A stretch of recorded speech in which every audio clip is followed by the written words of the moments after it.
Alors, c'est quoi Kling AI et à quoi ça sert? En gros, Kling AI est un générateur d'images et de vidéos. Ici, on a même des effets qui nous permettent de créer, eh bien, comme on le voit, tout ça est généré par l'IA. On peut créer des images et les transformer en vidéo. C'est vraiment fascinant. Voilà ce que fait cet outil. Il y a une appli, des réseaux sociaux et des crédits gratuits mensuels pour tester. C'est tout. Alors, comment générer des images avec Clint et obtenir cet outil? Eh bien, voyons.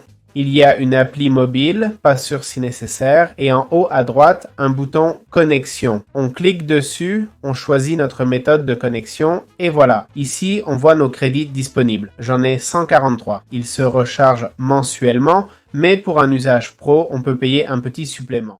Bien, commençons par expliquer comment générer des images de qualité avec Kling AI. D'abord, allons dans AI Images pour générer des images. Nous avons différents types de génération d'images. Il y a le texte-image, l'essayage virtuel IA pour tester un modèle ou une tenue. On pourrait ainsi générer exactement ça. On va utiliser text-to-image, c'est ce qui nous intéresse le plus. Pour générer une image, on commence par un sujet, une scène, puis on parle de la caméra, l'éclairage et l'ambiance. Parlons d'abord des sujets, toujours en anglais. J'ai mis un prompt simple, un dragon argenté, géant, tête de serpent, flamme bleue. Je lui ai dit de le placer dans un décor glacial avec un éclairage nocturne. Ici, on peut effacer l'invite, actualiser, mais n'appuyez pas sinon vous perdrez ce que vous venez d'écrire. Et là, on peut publier une référence. Cette référence servira surtout pour le visage du sujet.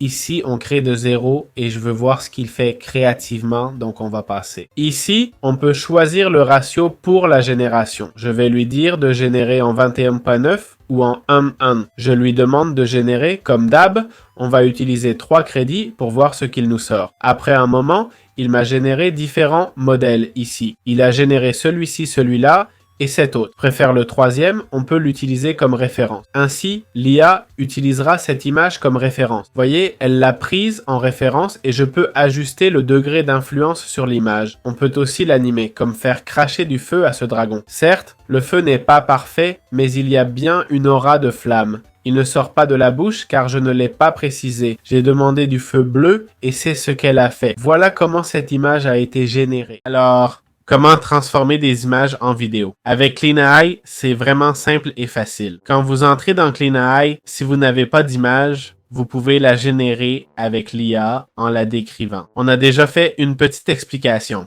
Ici, on choisit le modèle, mais prenez toujours le dernier. Supposons qu'on ait déjà généré notre image. J'ai demandé 3 images, je choisis celle que je préfère, la dernière. Je vais cliquer ici sur Bring to Life. On peut aussi aller directement dans la section Images en vidéo. Avant, on était dans Text to Video pour régler la pertinence. Pardon. On était plutôt dans Text to Image. Maintenant, on a Image to Video pour télécharger des images. Ici, je vais indiquer les actions souhaitées dans Prompt. Bon, je lui ai dit que le dragon crache du feu et que la caméra zoome sur sa gueule pendant qu'il le fait. Ici, on peut mettre différents indices. Ces indices sont une façon de... Parfait, l'image vient de changer. Les indices nous servent une tête de référence. Donc voilà, je vais remettre le prompt. Ne sélectionnez aucun indice. Ce que je vais faire, c'est... On a 2 modes, un rapide et un pro. On peut faire 3 essais de 5 secondes. L'image était 1 et 1, on va faire pareil. Je clique sur générer, ça coûte plus, ça peut prendre un bon moment. Bon, voyons voir. Et si je mets le mode standard, j'ai dû passer en mode standard. Il y a aussi un prompt négatif pour dire ce qu'on ne veut pas. C'est utile si vous avez déjà généré et que, au lieu d'un feu bleu, il a généré une forêt sur votre visage. Si vous ne voulez pas cette forêt, vous pouvez l'enlever. Comme vous voyez, il indique une attente estimée à 3 heures. On va attendre, mais ce ne sera évidemment pas 3 heures. Eh bien, il semble que ça va vraiment prendre 3 heures.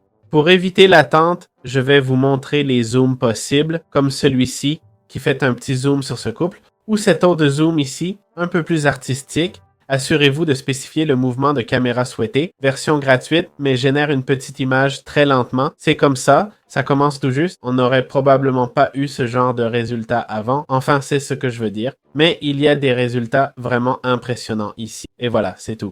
Bon, examinons les plans de paiement, d'accord? De Kling là-bas. Voyons s'il valent tant le coup ou pas. À mon avis, vu la qualité de l'outil, ça vaut le coup. Évidemment, je ne conseille à personne de prendre un abonnement annuel, car en IA, chaque mois apporte des nouveautés et des améliorations. Je prendrai donc le mensuel, même s'il y a moins de réduction. Vous me remercierez quand une meilleure IA sortira et que celle-ci sera dépassée. Donc pour 7 $ par mois, on a 660 crédits pour générer plus d'images. Ah, au fait, c'est 1,06 $ pour 100 crédits. Bon, ils nous prennent un peu ici.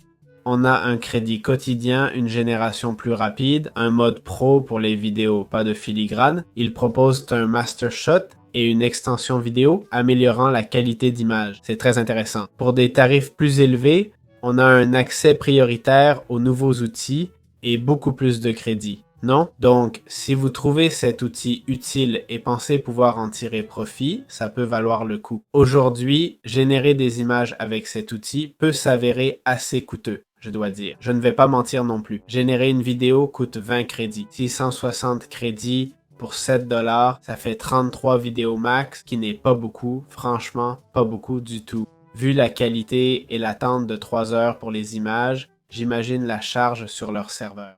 Enfin, on a la partie API, appelée API Calls de Clink AI, où on peut accéder et utiliser l'API directement. Comme vous le savez, les API fonctionnent via du code pour exécuter les actions ou tâches souhaitées. Ici, je suppose qu'on générerait des images ou vidéos via l'API. Ça peut servir pour l'automatisation avec Make.com, Zapier, N8N, en connectant Clink AI pour générer des images. Le pack d'essai à 8,39 $ offre 100 d'unités, puis ça devient très, voire trop, sérieux. La génération vidéo coûte 4 200 $ pour 10 000 unités par mois. Moi, je ne comprends pas pourquoi il n'y a rien entre 100 et 10 000 unités. Bref, si je veux 1000 unités, je ne peux pas payer 420 $ ou pour 10 unités. Je ne sais pas.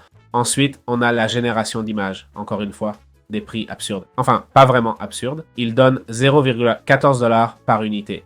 Je ne comprends pas pourquoi on voudrait 10 000 unités de vidéo, par exemple. Même si le prix unitaire est très bas, ce qui est le cas, moi je ne comprends pas pourquoi ils le proposent ainsi. Pour éviter la saturation et que tout le monde utilise l'API, ils font ça car ils n'ont pas accès au serveur actuellement. Ils ont besoin de gros montants ou on paie cher, sinon pas d'accès au serveur. J'espère qu'ils seront plus accessibles à l'avenir. Le prix unitaire est bon, mais quand même. Donc voilà, je n'ai pas testé l'API. C'est vrai que si vous voulez... Ici, ils expliquent le coût de génération selon le modèle, la durée et tout. Je suppose que l'API fonctionne bien comme dans la plupart des outils. Sinon, vous pouvez toujours contacter le support. Ici, ils ont tous leurs réseaux sociaux. D'ailleurs, dans My Creatives, vous avez tout ce qui a été généré, c'est tout.